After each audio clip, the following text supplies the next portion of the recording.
Okay, so we're gonna try and remove the membrane from these guys. It's essential to having good fall off the bone ribs.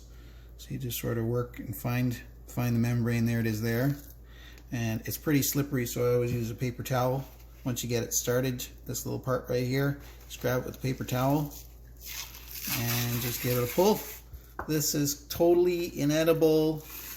I mean, it's not inedible, but I mean, it's as strong as can be. And if you want these ribs to be fall off the bone, you gotta take this thing off. I mean, you can't even tear that with your fingers. It's so strong. So I mean, anyway, so there, you get that off and proceed with the other ribs. Sometimes it can be real tricky to get going, to get started. Sometimes I've struggled so much just finding the beginning. There we go. And you grab it with the paper towel and then it should come off no problem. If you're not doing this, you're missing out on a better rack of ribs.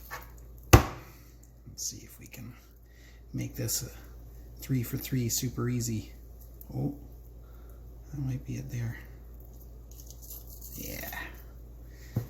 So satisfying, ripping that off. Look at, oh, so this happens sometimes. You get a little bit of a tear, so you really just want to work that back because you got to get it all. So you see how it ripped, and then just really try hard to get it. Sometimes it doesn't work as perfect every time, but it's important. There we go. Alright, I'm going to cut that off. There you go. That's how you remove the membrane. Okay, so I'm going to put my rub on. This is just a rub that I like. It's got paprika, onion powder, garlic powder, salt, pepper, a touch of cayenne. Anyways, you just use whatever rub that you like. And I cut these ribs in half so they fit in my smoker properly. I'll show you later with the smoker why I had to cut them. I'd rather not cut them, but that's the only way they're going to fit in there. Anyways, I just put the rub on. Just put on a whole bunch. I want to use it all up.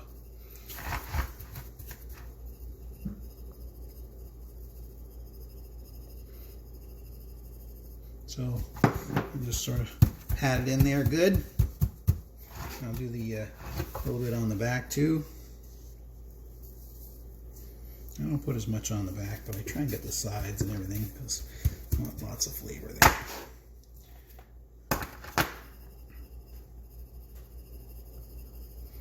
There we go. Just make sure there's lots in there and rub it in. I want to make sure you get all the spots. This is your flavor, so good. I don't put much cayenne pepper in there because I'm the only one that really likes the heat in the house, but I always put a little bit. There's some black pepper in there too and salt, so there's gonna get a little bit of spice from the black pepper, but not much. So if you like it spicier, you can add more. I'll put my recipe for the rib rub that I use in the description. I don't use any sugar, brown sugar or anything. I know a lot of people like doing that, but I think that's just going to burn, and I add some natural sugars later with some apple sauce and apple juice, and so I don't think I need any sugar in my ribs. And besides, I like a sort of a smoky, savory kind of rib.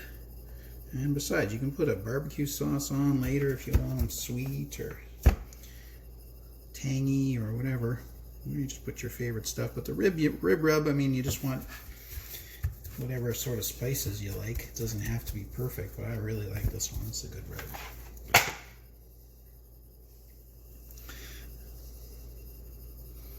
That's going to be a nice rack there.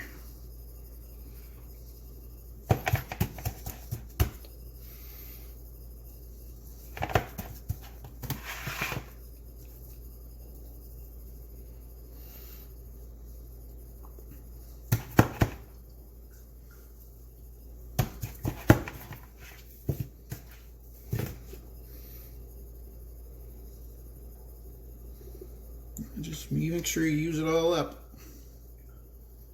Try and get a nice even coat everywhere. Make sure you get the sides when you can.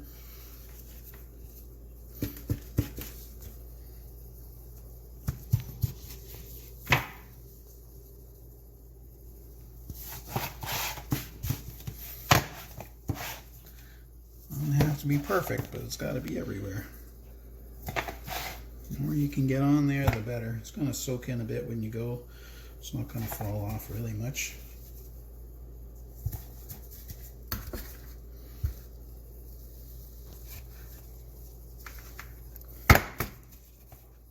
Anyways, you probably, if you're a fan of barbecuing and smoking, you've seen a zillion of these rub videos. So I'm not teaching you anything new here, but anyway, that's the way I do it. And I let these sit here and they come up to room temperature while my wood chips are smoking and my soaking and my smoker's heating up. Okay, we got our smoker on. This is our propane Master Forge. It's a little hotter than I like. I want to get this to around 275, 250 before I actually start putting the ribs in. But I've got my tray of water going, and I like to use tin foil when I can, keep things clean. So but right now we're just going to stick the wood chips in. It's soaking these for about an hour.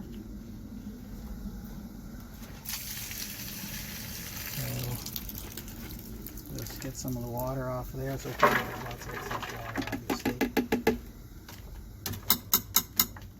Okay, spread these around a bit. Flip my lid on. And this just goes at the bottom of the smoker, right here.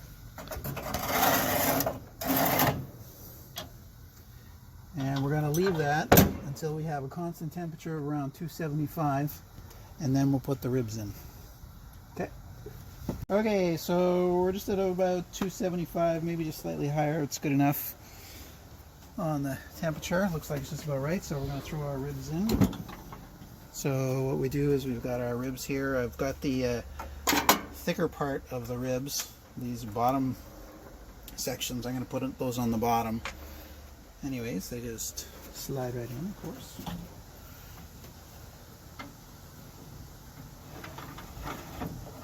So we're going to do these ribs in 3 2-hour sections, processes, or whatever you want to call them. Every 2 hours we're going to do something different. So these are going to go in for 2 hours. And we're going to check the water as we go. Try not to open this up too much, but I want to make sure that there's lots of water in here, or else they'll dry out. Okay, so our ribs have been cooking away for 2 hours now. That's steady 275. I haven't opened it. It stopped smoking, so all the chips are burnt away now. So let's just take a look inside and see what we see.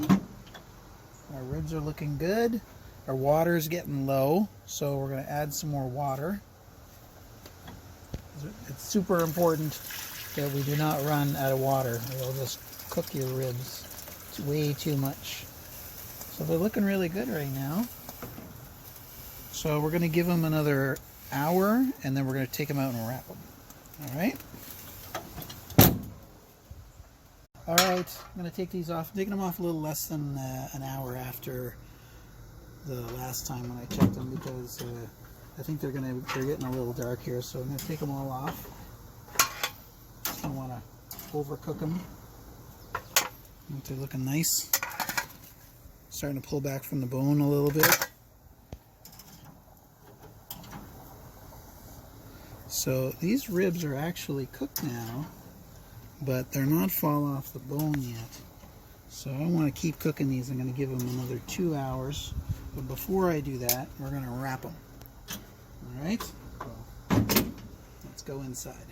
Okay, so here we go. We're going to take these ribs and we're going to wrap them. So just stick them in the tin foil containers here, but what I would like to do is I've got some homemade applesauce here that I made. So try and do as much stuff as possible with real ingredients, real food. So So we got our own applesauce instead of the store-bought stuff. That way I can control kind of how much sweetness and everything's going on my ribs. So just spread some applesauce. You don't have to do this, but I think it really adds some nice moisture. Your ribs won't dry out too much. Just sort of spread that around. Running out of applesauce here.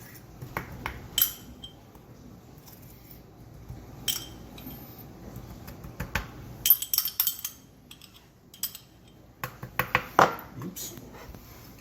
Anyway, I'm a little shy on the applesauce, but that's okay. Just use as much as, spread it out as much as we can. That one's not getting hardly any. I'll take a little bit off of these maybe. So, I would normally put on about this much per rack of ribs. That's a good amount. Just spread it around. Just gives a little bit of flavor, a little bit of moisture. Stick our ribs. You don't have to use these tin foil trays. I like them because they're nice and sturdy when you're putting your ribs around. This is just apple cider. I made some apple cider from some cider, so it's fermented apple cider. It's like hard cider. I made it with apple cider that I got last fall. So I just pour a little bit in the bottom of this, the bottom of the tray, just to kind of steam the ribs a bit. Gives it a bit of, keeps them from drying out, and they're really nice. And okay, usually I put butter on top of these too. I put a little bit of, just a little cube of, a slice of butter on each. And do that also. Just a little bit of butter on these guys.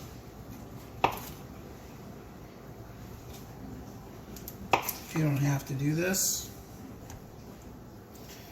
but I like to. Everybody likes butter.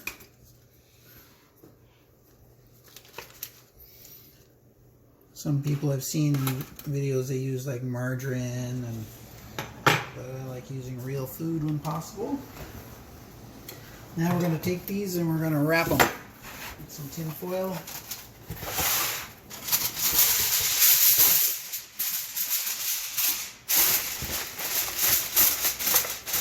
They're sealed up good.